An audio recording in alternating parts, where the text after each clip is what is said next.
નમસ્કાર મિત્રો, engineers education ચેનલમાં આપ સર્વેનું સ્વાગત છે. તો મિત્રો આજે આપણે ધોરણ 8નો વિષય ગુજરાતીનું પ્રકરણ 13 ચાલ મજાની આંબાવાડીના સ્વઅધ્યયન પોથીના પ્રશ્નના જવાબ મેળવીશું. પ્રશ્ન નંબર 1. કવિતા મુજબ શબ્દનો નજીકનો અર્થ પસંદ કરી તેનો ઉપયોગ કરી વાક્ય લખો. શબ્દ નંબર 1 નાહક. નાહક એટલે વગર કારણે, હક સાથેનું કે ખાલી, તો નાહક એટલે કે વગર કારણે. વાક્ય પ્રયોગ કરીએ કે નાહકની ચિંતા કરવાથી કોઈ ફાયદો થતો નથી. શબ્દ 2 અમસ્તુ. અમસ્તુ એટલે નકામું, અમીર કે કોઈકનું, તો અમસ્તુ એનો અર્થ થશે નકામું. વાક્ય પ્રયોગ જો કામ ન હોય તો અહીં અમસ્તુ બેસી રહેવા કરતાં ઘરે જવું સારું. ત્રીજો શબ્દ છે પોકળ એટલે ખોટું, કળ કે પહોળો, તો પોકળ એટલે ખોટું. વાક્ય પ્રયોગ તેની વાત તો સાંભળવામાં સારી લાગે છે પણ હકીકતમાં તે પોકળ હોય છે. ચોથો શબ્દ છે છળ. છળ એટલે ભરેલું, છટકું કે કપટ, તો છળ એટલે કપટ. વાક્ય પ્રયોગ જીવનમાં છળ અને છેતરપિંડીથી હંમેશા દૂર રહેવું જોઈએ. આગળ જોઈએ. પાંચમો શબ્દ છે બાધા. બાધા એટલે માનતા, અડચણ કે બધા, તો બાધા એટલે અડચણ. વાક્ય પ્રયોગ તેના ધ્યેયના માર્ગમાં ઘણી બાધાઓ આવી પણ તેને હાર ન માની. છઠ્ઠો શબ્દ છે ટાણે. ટાણે એટલે કાણ, જમવાનું કે સમૂહ, તો ટાણે એટલે સમયે. વાક્ય પ્રયોગ કે મુશ્કેલીના ટાણે જે મદદ કરે તે જ સાચો મિત્ર કહેવાય. પ્રશ્ન નંબર 2 જોઈશું. આડાવડા થઈ ગયેલા શબ્દને યોગ્ય સ્થાને મૂકી વાક્ય ફરીથી લખો. એક આંબાવાડી ચાલી રમીએ આવડ બાવડ મજાની, તો વાક્ય બનાવીએ કે ચાલ મજાની આંબાવાડી આવડ બાવડ રમીએ. બીજું વાક્ય છે કે શ્રીફળ બાધાને ન રમીએ શ્રીફળ પણ બાદ આવે, તો વાક્ય બનાવીએ કે બાધાને પણ બાદ ના આવે શ્રીફળ શ્રીફળ રમીએ. વાક્ય નંબર 3 પોકળ પથ્થરની પ્રારબ્ધી સાથે પોકળ રમે, તો પ્રારબ્ધો પથ્થરની સાથે પોકળ પોકળ રમે. 4 ઝાકળ મળે અડધી પડધી ઝાકળ રાત રમીએ, તો અડધી પડધી રાત મળે તો ઝાકળ ઝાકળ રમે. 5 શ્રાવણની તરસ તણાતી જાય ભલે ને હેલીમાં, તો તરસ ભલે ને જાય તણાતી શ્રાવણની હેલીમાં. આગળ જોઈશું. પ્રશ્ન નંબર 3 આપેલ ભાવાર્થની લાગુ પડતી પંક્તિ કાવ્યમાંથી શોધીને લખો.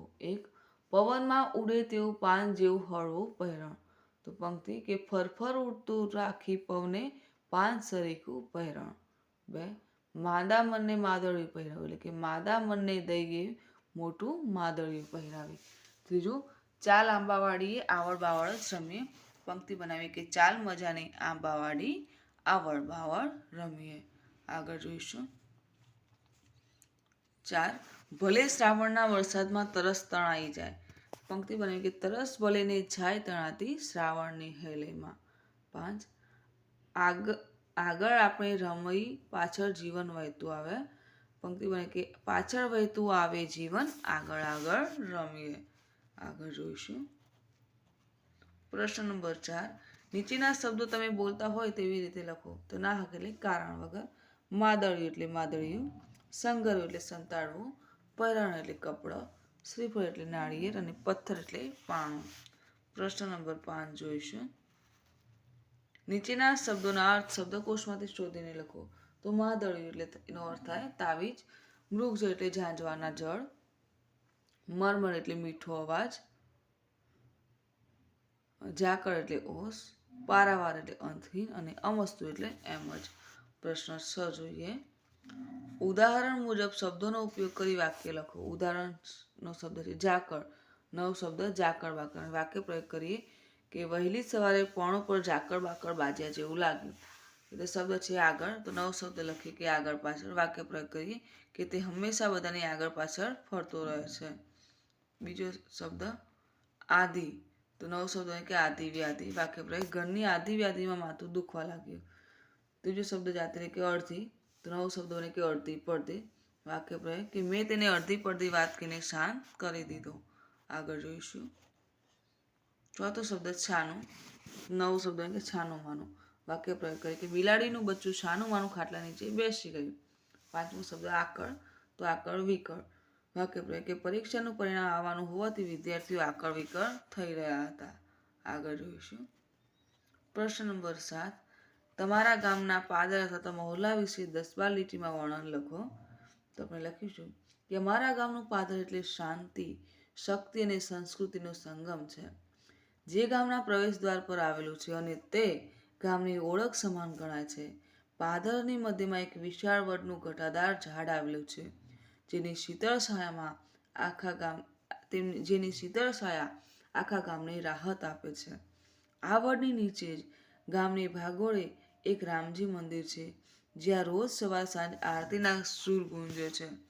સવારના સમયે ગામના વડીલો અહીં ઓટલે બેસીને સુખ દુઃખની વાતો કરે છે અને સાપા વાંચે છે. બપોરે ઢોર ચરાવતા ગોવાળો અને રાહદારીઓ આરામ કરતા જોવા મળે છે. સાંજના સમયે બાળકો ત્યાં રમતા જોવા મળે છે. આગળ જોઈશું. પ્રશ્ન નંબર 8. ગઝલમાં આવતો રમીએ શબ્દને બદલે અન્ય શબ્દ પ્રયોજી કાવ્યની 4 પંક્તિઓ લખો.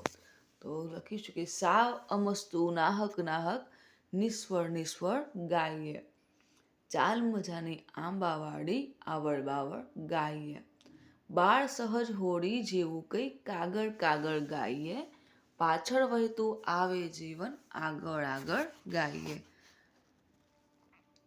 આગળ જોઈએ. પ્રશ્ન નંબર 9.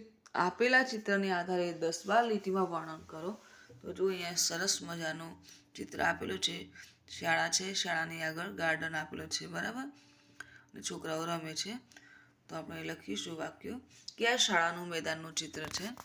શાળાની આસપાસ લીલાછમ વૃક્ષો આવેલા છે. મેદાનમાં ઘણા બાળકો રમતો રમી રહ્યા છે. એક છોકરી લપસણી ખાઈ રહી છે. એક છોકરો ફૂટબોલ રમી રહ્યો છે. એક છોકરી દોરડું કૂદે છે. કેટલાક છોકરાઓ બાસ્કેટબોલ રમે છે. બધા બાળકો ખુશ દેખાઈ રહ્યા છે. આ રમત ગમતનો તાસ હશે, તેથી બધા બાળકો રમત રમી રહ્યા છે. શાળાનું વાતાવરણ એકદમ શાંત લાગી રહ્યું છે. આગળ જોઈશું. પ્રશ્ન નંબર 10. ગઝલમાં આપેલ પ્રાસવાળા શબ્દો જેવા અન્ય શબ્દો લખો. ઉદાહરણ છે રમી તો પહેરાવી, તો કાગળ તો આગળ, રણમાં તો હેલીમાં, વહેતું તો ઉડતું, લઈને તો પવને અને આંબાવાળી તો હોડી. આગળ જોઈએ. તો મિત્રો અહીં આપણો વિડીયો પૂર્ણ થયો. તો જો આપને મારો આ વિડીયો ગમ્યો હોય તો વિડીયોને લાઈક કરો, શેર કરો અને મારી ચેનલ એન્જિનિયર્સ એજ્યુકેશનમાં જો આપ નવા હોય અને હજુ સુધી મારી ચેનલને સબસ્ક્રાઈબ ના કરી હોય તો મારી ચેનલ એન્જિનિયર્સ એજ્યુકેશનને સબસ્ક્રાઈબ કરો અને જોતા રહો આવનાર નવા વિડીયો. મારો વિડીયો સંપૂર્ણ જોવા બદલ આપ સર્વેનો આભાર.